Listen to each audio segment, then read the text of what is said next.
See, that's real, I can tell. So that means that we're now cool. Hi everyone, in today's video I'm going to be showing you behind the scenes video of me using two new products from Godox for the first time. The V480 Speedlight and the iT30 Mini Flash.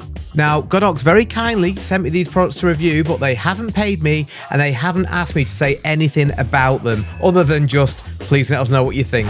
Before I get into the details of each of these new products, I wanted to praise Godox for standardizing their menu system across all of their recent products, including both the V480 and the iT30. Through workshops, this YouTube channel, my Patreon and Flashmasters, I have taught off-camera flash now for over a decade, and without doubt, the biggest barrier to photographers using off-camera flash is their worry that it is difficult and that it is technical. Now, although that's not true really when you break it down and you understand the fundamentals, it is easy to see why people have that perception when the menu system on older speed lights and triggers has been so bad and clunky and just really difficult to understand.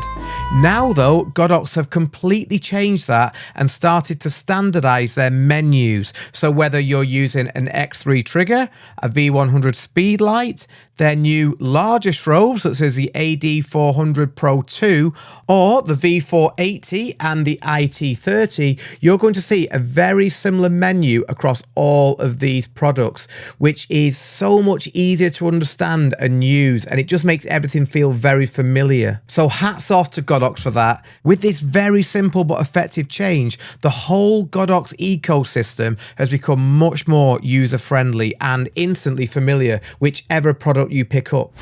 So first of all, let's talk about the new V480 Speedlight, and the first thing to say is that this thing is tiny. Here it is compared to the V863 and the V100, and as you can see, it is easily the smallest. It's also the lightest too, weighing in at 361 grams, which includes the battery.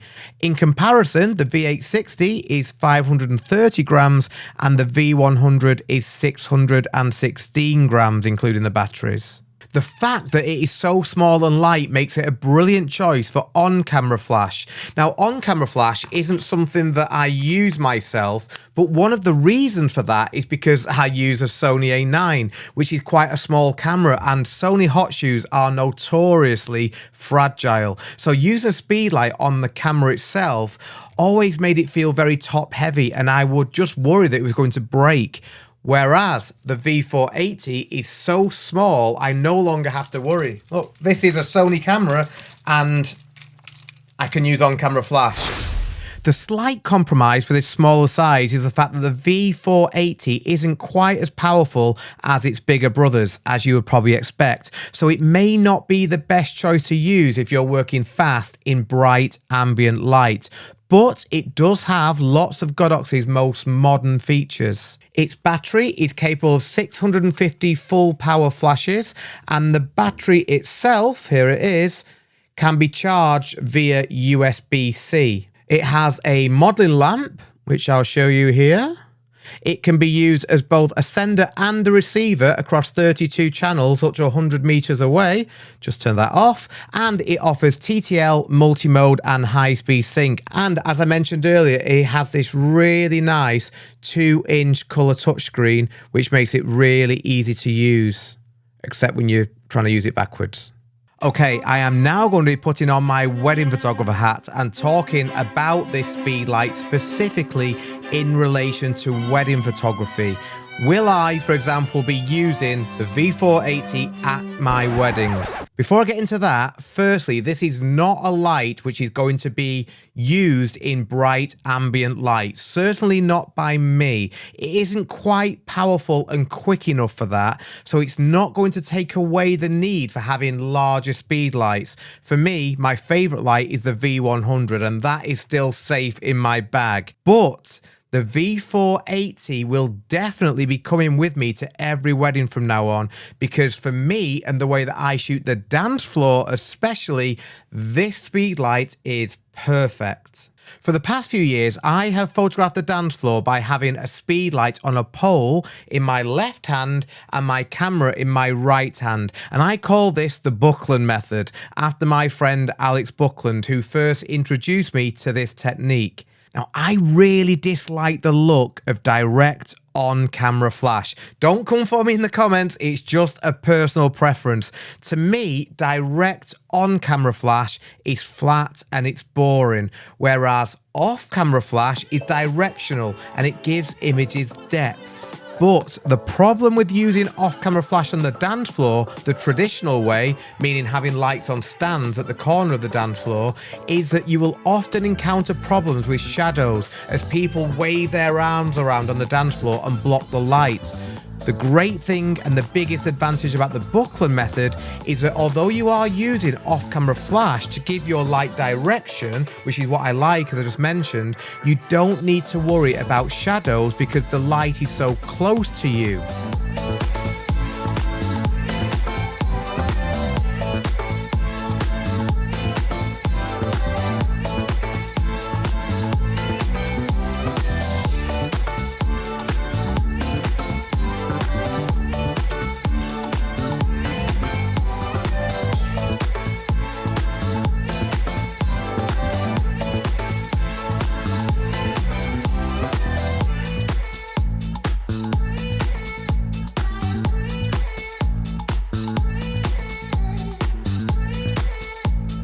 Also just want to say, if you want to learn more about this technique and all the settings which I use, please check out Helen Williams' Flashmaster tutorial in which you go through everything about this dance floor setup.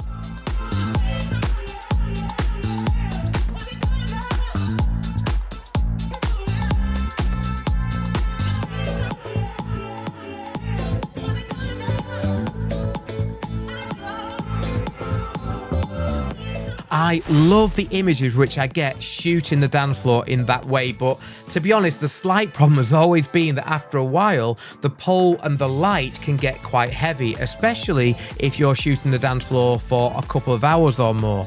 And this is why the V480 is the perfect solution for shooting the dance floor. It's small and it's light, and trust me, you do feel the difference after a while, but it is still easily powerful enough to trigger every single time, even when I'm shooting lots of images quickly. And I can prove that now. I've got the power on 164, as you can see. I'm gonna just keep on pressing it, and every single time it goes off. It doesn't miss a beat. So it may be small, but it's perfectly formed. So in a nutshell, this light is not going to replace larger speed lights like the V100 for me anyway, but for certain situations on a wedding day, especially, like I say, when I'm shooting the dance floor and I'm not competing with lots of bright ambient light, this is even better suited to have in my bag than the V100. So trust me, if you like to use on-camera flash when typically you'll be close to the person you're photographing, or if you like to use the Buckland method, as I've just been showing you to light the dance floor, you will love the V480. As with all my photographs, all the photographs in this video were edited using my Lightroom preset pack 4, which includes 26 magic masks, 18 brushes, my base color and black and white preset, plus a 2-hour editing tutorial video in which you see me editing 101 photographs using all the tools in the preset pack. So you can see exactly how I edit my photographs in Lightroom. Okay, next up, let's talk about the iT30 mini flash. Now, if you thought the V480 was small, this little guy is even smaller, and honestly, you will barely notice it when it's on your camera. It's really, really compact. Now, I will say that at first, I really didn't think that this would be for me, and I didn't think I'd use it very much. As I've already mentioned, I don't like on-camera direct flash, and that is what this really is designed to be. Or so I thought, but in a few minutes, I'm going to explain why I was seriously underestimating this little thing. The iT30 features the now familiar Godox color touchscreen and the menu system I spoke about at the beginning of the video. It offers TTL, multi-mode, high-speed sync, which will even go up to 1/80,000th of a second if you have a Sony A9 III, and as with the V480, it is also charged with USB-C. For the most part, the iT30 is designed to give you a quick and very easy way to use direct on-camera flash, and direct flash is, whether I like it or not, very on trend right now, especially in the wedding photography industry. So if you are one of the new cool kid breed of editorial photographers, the iT30 will be your new best friend. But for the interest of science and fairness, and it hurts to say, in order to test the iT30, I did at least try to become a cool hipster editorial photographer for a few minutes for some shutter drag direct flash portraits. Put this up to 8th. Yeah, okay. And go, go, go! Editorial, baby!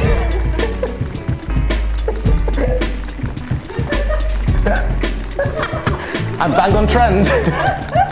Amazing. Even that looks good then. Oh my God, Neil! Yeah, I've changed. I'm a changed man.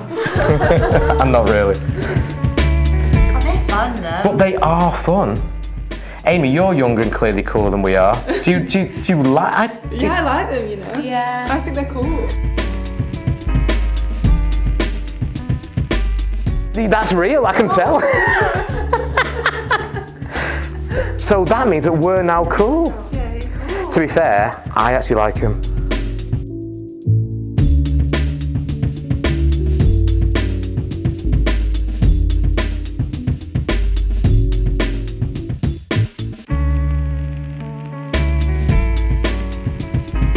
Okay, let's just make a deal that you never saw that. That never happened. Those images did not exist. Anyway, I was underestimating the iT30 because it can also be used as a trigger. And as a trigger, it looks and feels very similar to the Godox X3. Except if you use the iT30 as your trigger, you can also have the option of using it to add a bit of fill flash as well, something which obviously you can't do with the X3. This also means that even if you never intend to use the iT30 as a flash, you can still use it purely as a trigger, and I think that's really cool. Just to note though, and this is potentially a bit of a fly in the ointment when using this as a trigger, unless I'm doing something wrong, when using the iT30 as a trigger, I could only add 3 groups. If we can get this in focus. See there, the bottom one is C, and I couldn't add any more. The top one, M, is the iT30 itself. So I could only add 3 groups. Now that could be something that I'm doing wrong, or it's something that maybe Godox will improve on in a future firmware update. I don't know. But certainly for the time being, you are limited to 3 groups only. But if you can live with that, this is a really cool option for a trigger. And that is the reason that I will definitely be keeping this in my bag. Not so much for its flash capability, but because I think it will be a great trigger backup to the X3. Thank you so much again to Godox for inviting me to try these products. Godox on a real roll at the moment, and as well as bringing out lots of really cool products. I love, as I said earlier, how they are improving the usability of their lights with their standardized menus. I also hope as well that encourages more people to try off-camera flash. So thank you again for watching, and I will see you next time.